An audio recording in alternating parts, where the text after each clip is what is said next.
To make the fake blood capsules, you will need the following: flour, corn syrup, a mixing bowl, food coloring, mixing utensils, and some empty fake blood capsules. The empty fake blood capsules are made out of gelatin.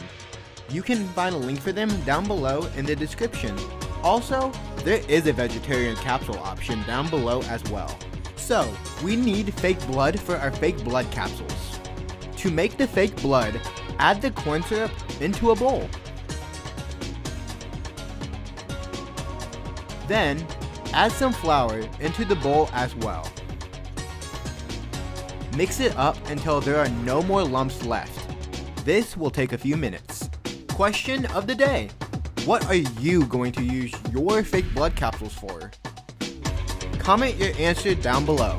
I would love to read all your responses. Also, don't forget to subscribe to Deadlight Studio. Every subscribe, like, and comment helps out more than you can imagine. Now, it's time to add some food coloring to the mix. I use a red gel food coloring for the fake blood color.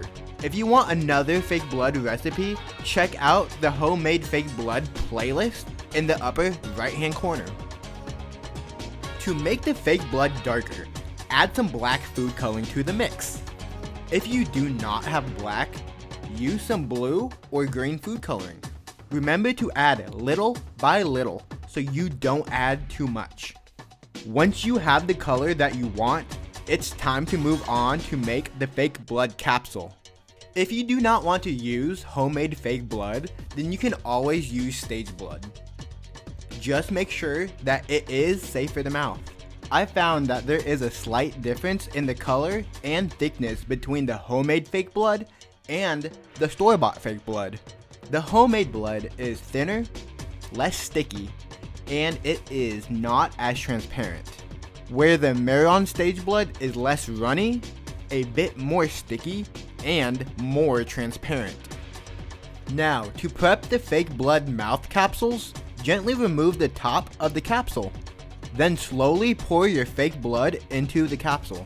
The fake blood capsule is good for holding a lot and not dripping too much. Once you finish, slide the lid back on your fake blood capsule. You can make as many fake blood capsules as you want. Now, to use the fake blood capsules, just pop a fake blood capsule into your mouth. Let it dissolve, and then spew blood all over. Do not shove them up your nose. It's just not a good idea. If you enjoyed this fake blood capsule tutorial, then don't forget to like and subscribe to Deadlight Studio for more videos. Thanks for watching and have a good night, guys.